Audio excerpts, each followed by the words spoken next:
Hi, this is Mandy with Mandy Patterson Coaching, and today I want to talk to you about one of the biggest challenges for the athletes that I work with. This is extremely common. You'll see it in every sport, every age. Most of the athletes I work with are 10 to around 18-ish, and so it's huge within that age range as well. But the thing I want to talk to you about today is social approval.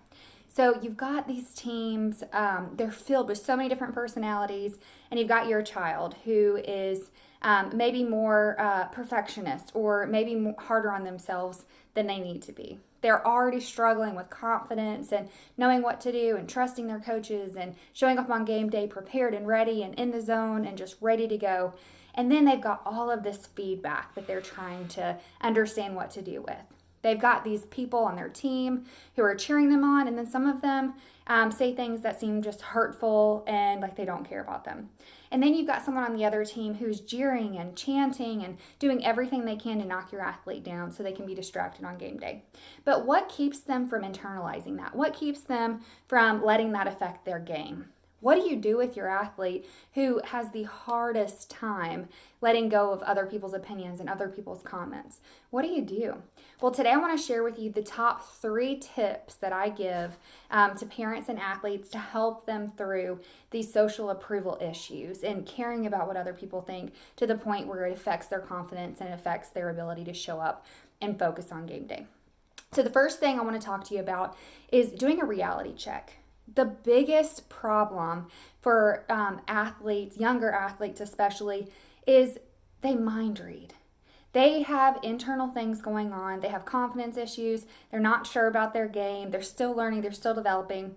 And what do they do when someone says, man, you stink at the plate. Like, why do you always strike out?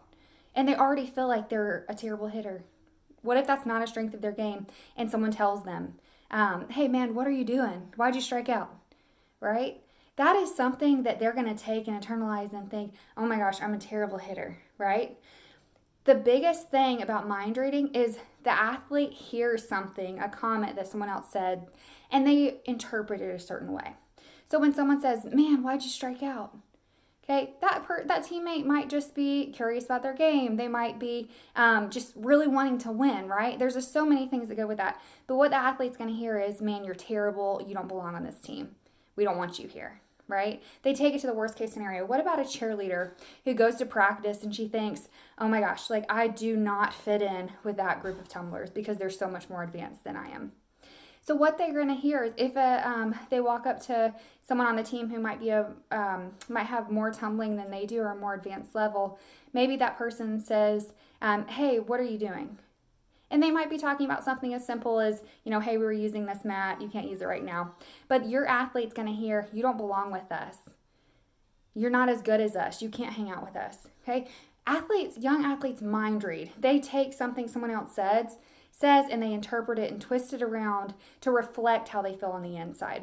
And that's the biggest thing. So the first thing is reality check. Did they actually say what I thought they said? Ask yourself that, or have your athlete ask themselves that. What did they actually say? Okay.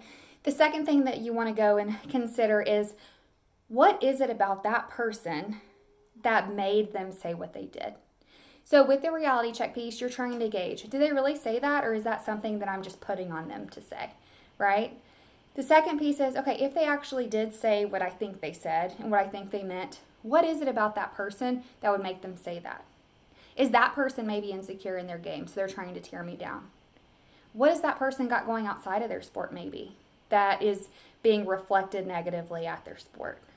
Maybe they don't feel like they belong, so they feel like they need to make you, or they try to make you feel like you don't belong so that they're not the only outsider, right? What is it about that other person's situation? People's comments about what we're doing have more to do with their situation than it does about us or where we're at in our life, right? So I want you to think about that. What is it about that person and their situation that could have caused them to say what they did? Because then we can empathize. Then we can feel not sorry for that person, but we can understand where they're coming from. So it's not a personal attack on us. It's just about them. And then we can learn to care and we can show compassion towards others. Because we can't control what others do.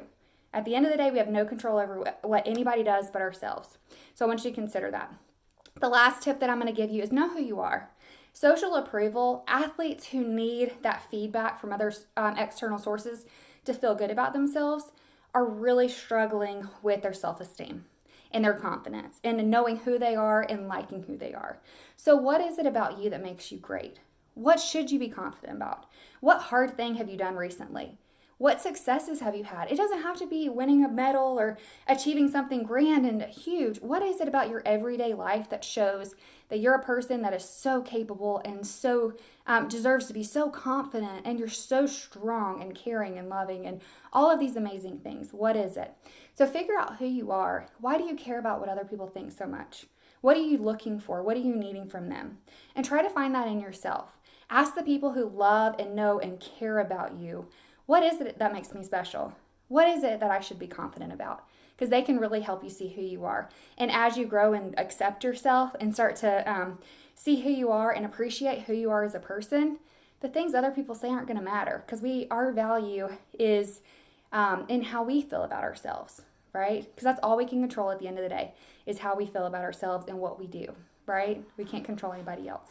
So make sure, if you're having social approval issues, if you're having a hard time on game day, getting rid of all those distracting thoughts that everybody's putting out there, those parents, your coaches, the teammates, your teammates and other teammates, I want you to just consider, first thing, reality check.